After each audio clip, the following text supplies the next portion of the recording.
Benga Bada. The surname is Okay, Benga Bada Bada. Bada. Yes. Okay.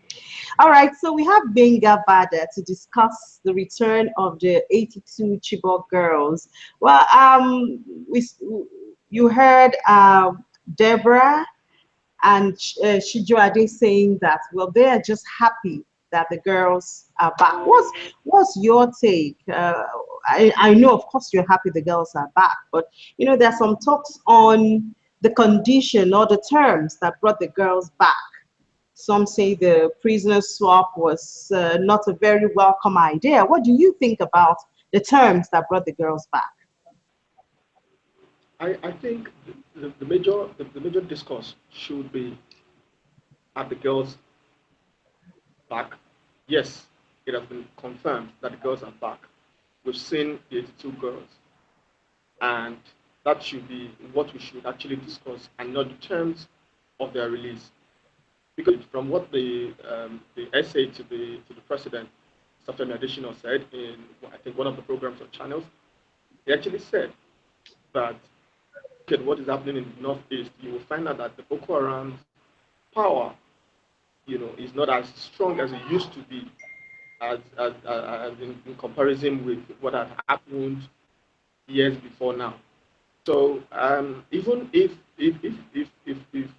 the girls were swapped, as it's been portrayed, if the girls were swapped, I really don't think the detainees would really have much impact on the country, because you need to be in the shoes of the parents of these girls to actually understand, what it feels to have your kids or your daughters outside your home for 1 month, let alone several months.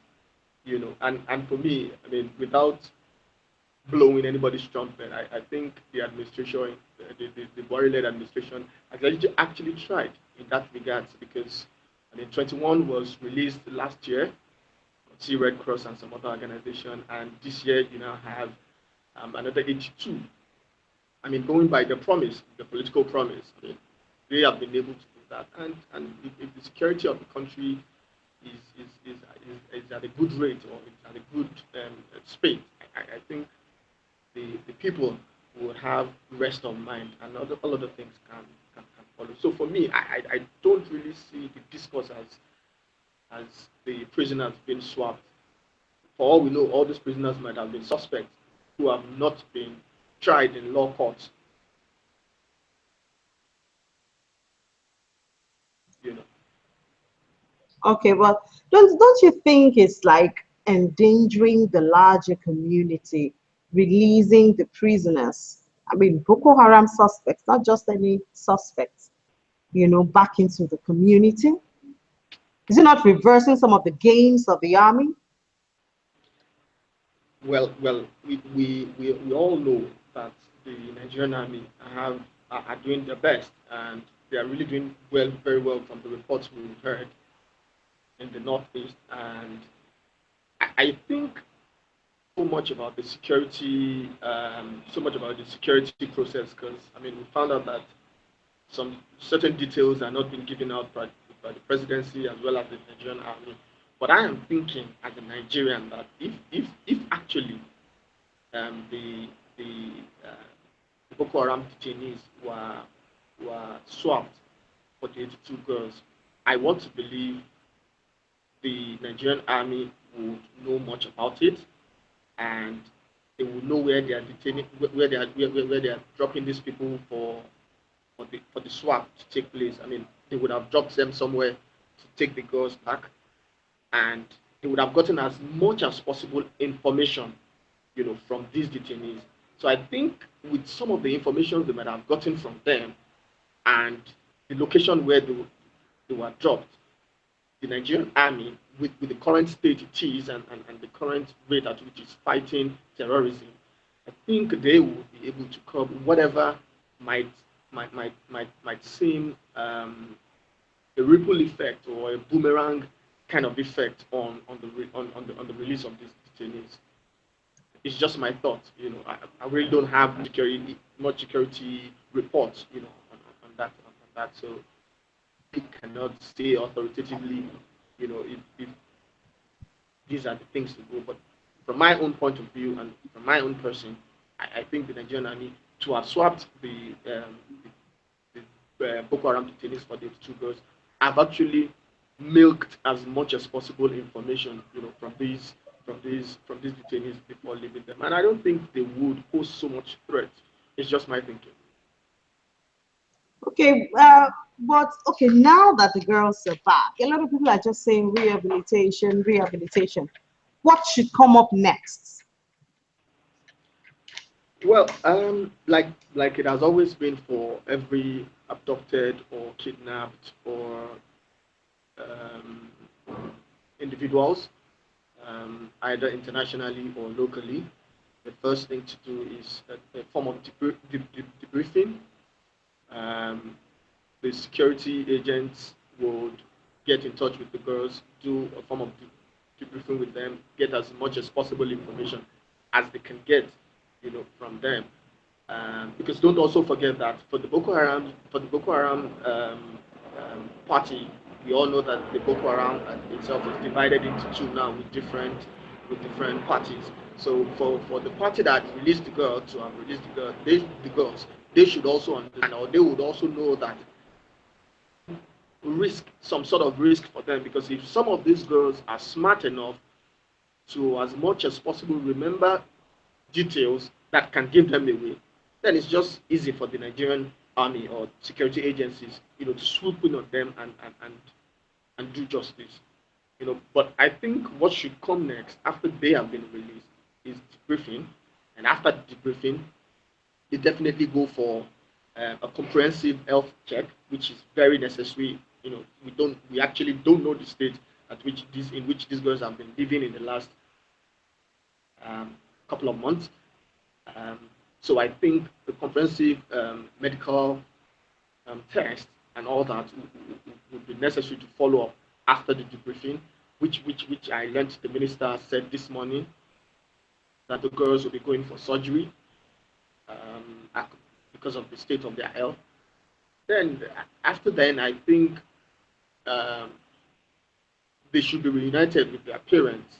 You know, then we, the media, can probably have opportunity, to take on them one after the other, or anyone that catches our fancy with their stories, then we can tell the world about it. Okay, but Vinga, Shitrade says they look good. The girls are looking chubby, and it makes her feel that some stories are not adding up. What do you think about this?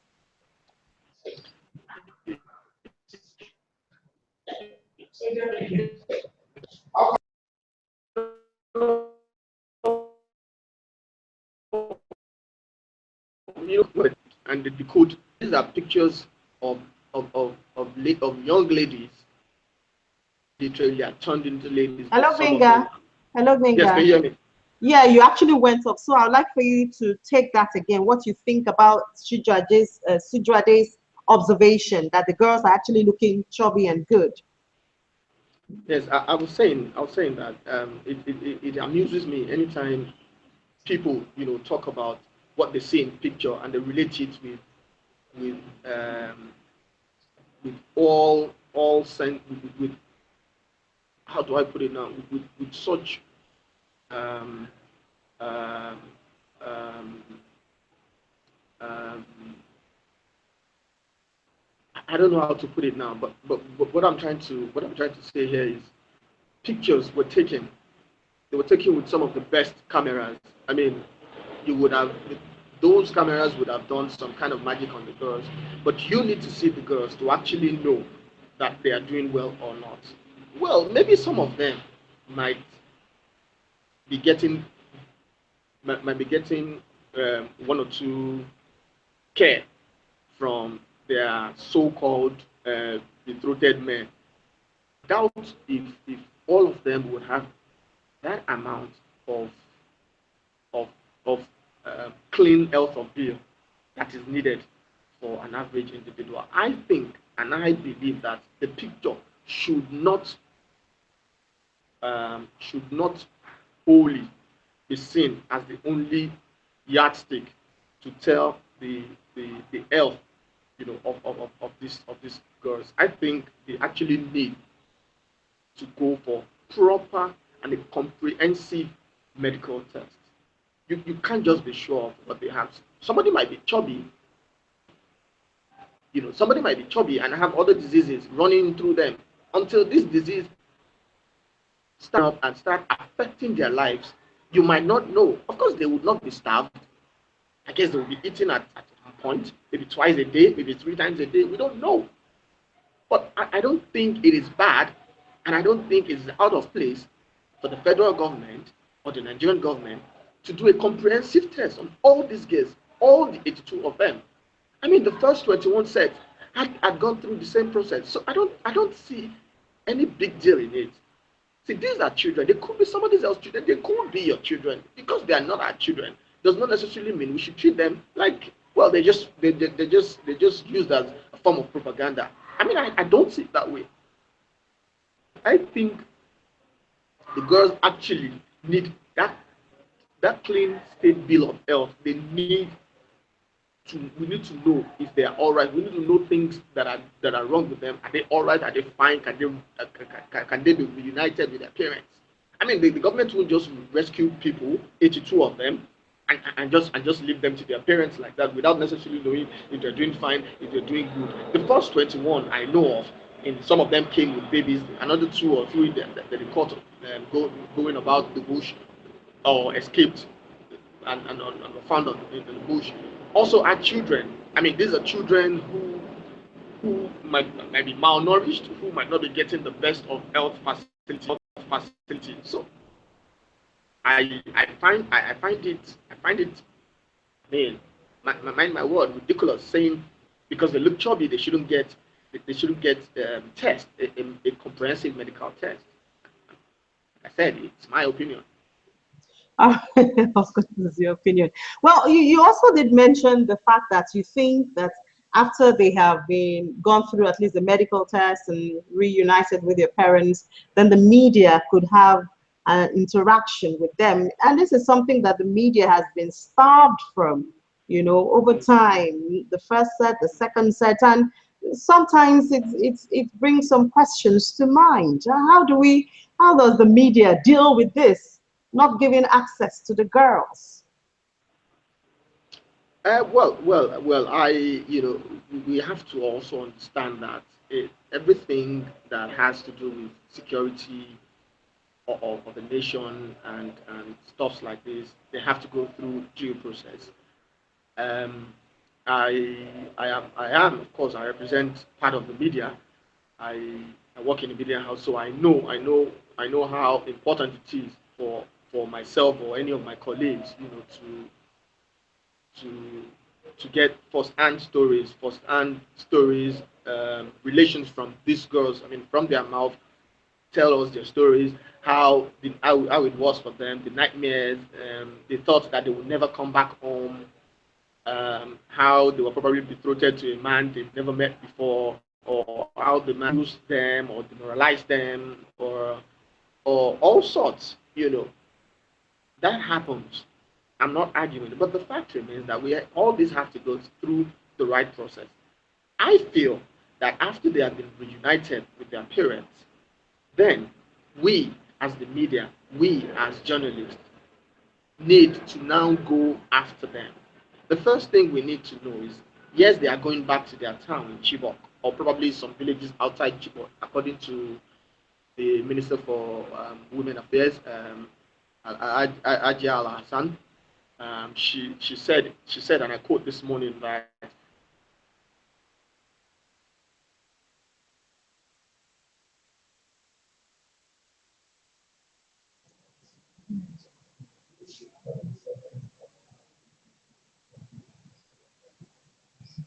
some of the parents actually Hello, live in Benga. outside Chibok. Hello, Benga. I can hear you. I can hear you. Okay, yeah, we lost you at some point. You were saying that yes, they're going back to Chibok. That's where we lost you. Could you continue from there, please? Okay, okay. These girls, when they get back to Chibok, we the journalists now need to take the bull by the horn, go after them, go to where they live, find out about these girls ourselves. Let us do that investigation.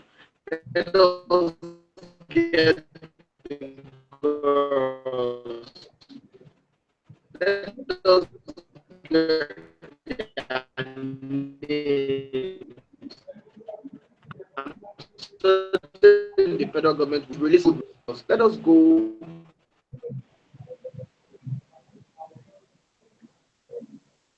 to Chibok. Something is wrong somewhere. But between you and I, it is possible that some of the things these girls might tell us might actually affect the proceedings of the Nigerian army in curbing and finally killing the entire thing called Boko Haram in Nigeria. Okay, so you think that the approach to keep them, That's at just least. my fair thing. So After reuniting with their parents, I don't think it's a bad one also. I don't think it's a bad one. okay, but sorry, you say after they unite with their parents, you don't think it's a bad one to do what? After they reunite with them, I don't think it's a bad one for we as the media, as journalists, to go after the girls. We don't need to go through the federal government. We don't need to go through. We can go after the girls. We go to Chibok town. We go to all these villages where these girls are said to have come from. We will look for them. At least they have names. We look for them. We look for their parents. If they are from this town, when they get to their house, there'll be celebrations. There'll be jubilations at one point or the other. Then we can find them out, fish them out, tell their story. Except if they are Because not honestly, available. except if they are not available, except if Exactly. they're refusing, except if the girls themselves are refusing to talk. It's a different thing when the girls are willing to talk. It's a different. I mean, you could get there and some will be willing to talk and some will not be willing to talk. Some might have their parents telling them that no, I don't want my child to talk because she might talk now and they'll come and kidnap her again. But some will be willing to talk. And Oh, okay. So Mega, some Nigerians think that this whole thing with the Chibok girls, that there's some um, political touch, sentimental touch. What do you think about the whole scenario? Do you suspect anything? Do you smell a rat? I said something when I started this chat. I said the President Buhari led administration have been able to, at least out of all its promises while campaigning in 2015, has been able to at least something we can all see with the Chibok girls. He said he was going to bring them back all. We've not seen them all, but at least we've seen over 100 out of 200 and something. So it shows that it's actually doing something. Now, for people saying they don't think the Chibok girls, the so-called girls were kidnapped in the first place or abducted in the first place, I don't think the brains, the individuals, the personalities behind bring back our girls will waste all the time and energy they have just to go about a fluke. I honestly do not think so. I mean, Mrs. Obi Ezekwesili would not waste all her time in the world to propagate for the return of these girls if it's a fluke. We have seen the two Boko Haram. We've seen members of the Boko Haram sect battle the Nigerian army back. It's an international organization that was involved in the first release of the first 21 girls. We've seen all this. All these are not things. All these are not things people just make up just to become president or just to rule a country, as the case might be. I honestly think if if if this thing was a fluke or was a form of political propaganda, it would have died long ago, long ago. I mean, they would have just told us, oh, they found out that probably these girls were never kidnapped in the first place, and probably the girls, the armed probes deal was just mismanaged and all that and all that, and it would have ended that way. But I mean, they've shown us, we've seen results of the fight against the Boko Haram. We've seen Nigerian army Nigerian army die during this fight. And we've seen that when this fight began, the Boko Haram that used to be a united sect broke into two, all in the name of leadership. Now, and that's because the Nigerian army had probably infiltrated into them with a lot of resources, with a lot of intelligence, and a lot of support from the international bodies. So I don't think it would be right or compassionate of anybody to come out and say, propaganda. For God's sake, you should actually think about these girls as one of yours. I mean, if you have a child or if you have a sister, like I do, I have a child, I have a sister, I know what is what. I know if two are kidnapped for a day, let alone several months. So if you look at all these things put together, you would understand that there's no political propaganda anywhere with the fact that the girls were kidnapped. Now, how the girls were being released, the process with which the girls were being released, how the Nigerian government delivered their promise, it's another case entirely. Brought into all those flow process. But the fact remains that we cannot take away the fact that these girls were kidnapped. They were actually abducted by these terrorists. So I don't subscribe to that thought or to that belief that the Nigerian that the girls were never kidnapped in the first place. Maybe some things might look not clear enough, be clear enough. But if you actually look at the country we live in, if you actually look at the composition of how things are being run in the country, you would understand that some of these things are possible to happen. I mean, for instance, kidnap. How are we so certain that in the school we will have a full list of all the girls' names? If this had not happened, how are we so certain that you and I would have ever heard about a particular girls' school in Chibok town? I mean, if this had not happened, if this had not come up, how would we have known that probably the commissioner for education or even information in Borno does not even know the school in Chibok or not? These are some of the irregularities that have become part of our country. Not take away the fact that they're real and they don't need to be politicized or joked with. Not the lives of people, not the lives of children. So I don't subscribe to it. I don't. All right, Linga. Well, let me just ask you this. Deborah Thank you thinks very much. that the way the girls are being released is kind of suspicious. I mean, maybe the first 21 was to celebrate the first year, so we can count that as the achievement for the first year. And by the second year, we have the 82 girls to celebrate, the second year of the administration. That's kind of strategic. Oh, I don't you do you see things from her perspective? Well, in that regards, it comes in two ways. Now, I will start with the international scene. We've seen nationals of different countries, from France to Germany to the UK to the US, being abducted by the ISIS. Now, we've seen how many have been beheaded, while some have managed to escape the tensed area. Now, no government, no country will be proud to play with the lives of its national. Not even one. Forget whatever we say in Nigeria. Oh, they don't care about us, they don't care about us, they don't care about us. But when a Nigerian, two Nigerians, three Nigerians die of such terrorist attack or kidnap, a world project, it becomes what the world.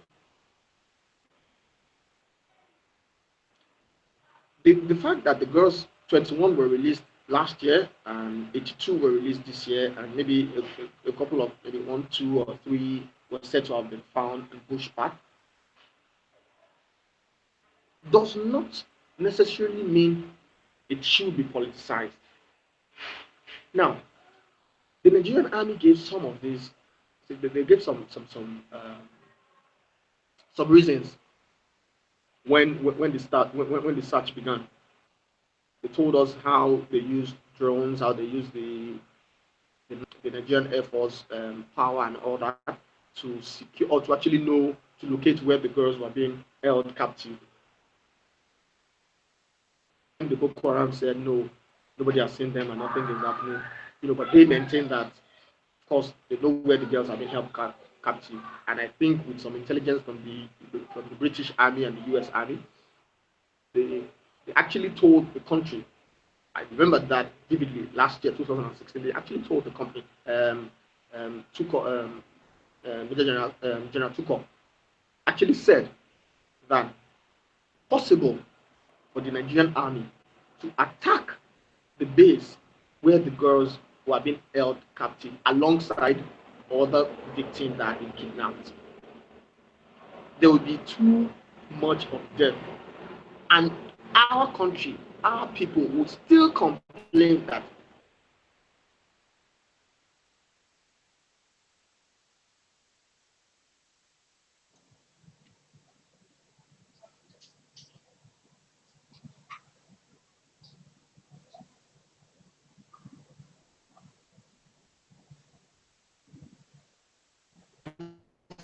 of killing. Yes, we want Boko Haram out of it.